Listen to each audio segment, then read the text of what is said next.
I met with Caribbean leaders, where I gave an absolute commitment that the UK government will do whatever it takes, including where appropriate payment of compensation, to resolve the anxieties and problems which some of the Windrush generation have suffered.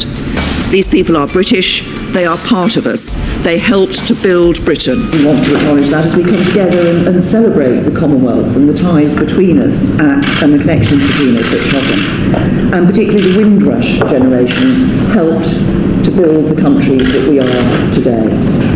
And I want to dispel any impression that my government is in some sense clamping down on Commonwealth citizens, particularly those in the Caribbean who built a life here.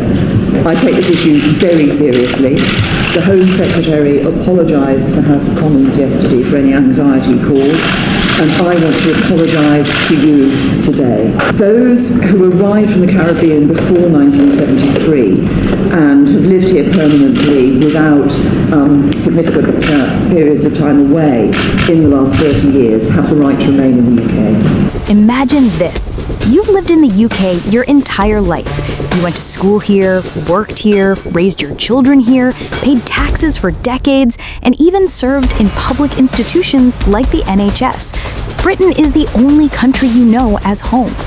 Then one day, the government tells you you're not British. Overnight, you lose your job, you're denied health care, and immigration officers threaten to deport you to a country you barely remember, a place you may not even have family left in. This isn't a nightmare. It happened. It's called the Windrush Scandal, and it destroyed the lives of thousands of people who gave everything to this country. Stay with me, because in this video, we'll break down exactly what happened, why it happened, and how it exposes the darker side of the UK's immigration system. This is UK Immigration Express. We bring you up to speed with UK immigration updates, current events, and immigration real-life stories. Before we dive in, make sure you like this video so YouTube can recommend it to more people who need to know these stories. And if you're new here, subscribe and turn on notifications for real-life immigration updates and powerful stories that matter. To understand how this all began, we need to go back in history. After the Second World War, Britain was devastated. The economy was broken, industries were struggling, and the country faced severe labor shortages. To rebuild, the government turned to the Commonwealth, inviting people from the Caribbean, Africa, and South Asia to come and work in the UK. One iconic moment was in June 1948, when the ship HMT Empire Windrush arrived at Tilbury Docks in Essex, carrying nearly 500 passengers from Jamaica, Trinidad, and other Caribbean nations. That's why this generation of migrants became known as the Windrush generation. Between 1948 and 1971, thousands more followed. They filled vital jobs, driving buses, working in factories, and most famously, staffing the newly established NHS. Without them, Britain's post-war recovery would have been far slower. These migrants were legally allowed to settle under the British Nationality Act of 1948, which gave Commonwealth citizens the right to live and work in the UK indefinitely. They built homes, communities, and families. Many of their children were born British citizens. For decades, the Windrush generation lived as proud contributors to British society. But little did they know, a legal trap was waiting for them. Fast forward several decades, and Britain's immigration policies began to change. The turning point came in the 2010s, when the government introduced what's called the Hostile Environment Policy.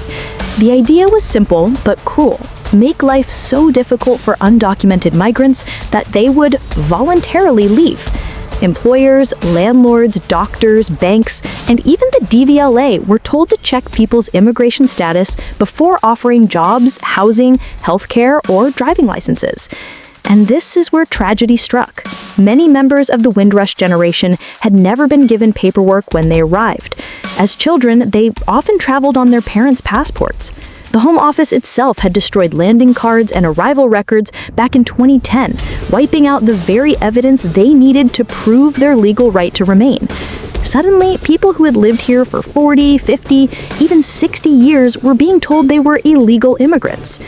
The human cost of this was devastating. Take the story of Paulette Wilson.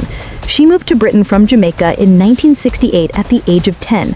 She lived here for more than 50 years, worked as a cook, and even served food in the House of Commons. Yet, in 2015, she received a letter saying she had no right to remain in the UK.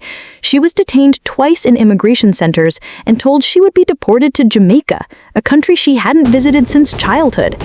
Only after campaigning and media pressure was she released. Sadly, Paulette passed away in 2020, but her story became a symbol of the scandal. Another victim was Anthony Bryan. He had lived in the UK for 50 years when immigration officers arrived at his home one morning, detained him, and booked him on a flight to Jamaica. He lost his job, his home, and spent weeks in detention. His ordeal was later turned into a BBC drama called Sitting in Limbo, which revealed the trauma of being treated like a criminal in the only country you've ever known. And then there's Sarah O'Connor, who arrived as a child in 1967. She worked in various jobs, paid her taxes, raised her children, and lived as any British citizen would. But in 2017, when she developed cancer, she was denied access to NHS treatment because she couldn't prove her immigration status. She tragically died in 2019, never seeing justice. These stories are heartbreaking, but they're not isolated. At least 83 people were wrongly deported, and thousands more lost jobs, homes, healthcare, and their dignity. Some died before their names were cleared. As these cases came to light, public outrage grew. Newspapers, campaigners, and MPs called it a national disgrace. In 2018, then Home Secretary Amber Rudd initially denied there were deportation targets, but when leaked documents proved otherwise, she was forced to resign. Prime Minister Theresa May, who had introduced the hostile environment years earlier when she was Home Secretary, was forced to apologize. She called the scandal a national shame. The government set up the Windrush compensation scheme to make amends, but even that has been deeply flawed. Many victims describe the process as slow, confusing, and re-traumatizing. By 2023, only a fraction of the promised compensation had actually been paid. Families are still waiting. Some say the system feels designed to discourage rather than help. This scandal didn't happen by accident. At its core, it reveals a painful contradiction. On one hand, Britain welcomed Commonwealth migrants when it needed them. On the other hand, decades later, politicians wanted to appear tough on immigration, regardless of the human cost. When the Home Office destroyed the landing cards, they erased vital evidence, leaving innocent people vulnerable to deportation. In simple terms, the government prioritized numbers over people. But the bigger question is, could this happen again? Some experts warn that similar risks exist today. Post-Brexit, many EU citizens face complicated residency rules. Long-term visa holders who failed to apply for citizenship may also one day find themselves caught in the system. The Windrush Scandal teaches us important lessons. First, legal status matters. Many victims had every right to be in the UK, but because they lacked paperwork, they were treated as outsiders. For migrants today, this is a warning. Always secure your documentation, apply for citizenship if you're eligible, and keep your records safe. But the scandal also teaches us something bigger.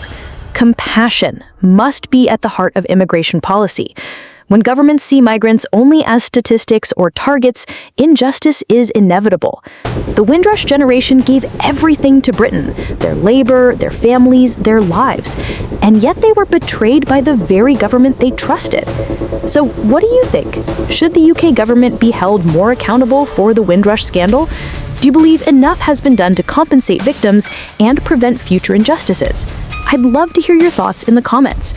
If this story moved you, please hit the like button so more people can see it, share it to raise awareness, and subscribe for more real-life immigration stories and updates that matter. Thank you for watching.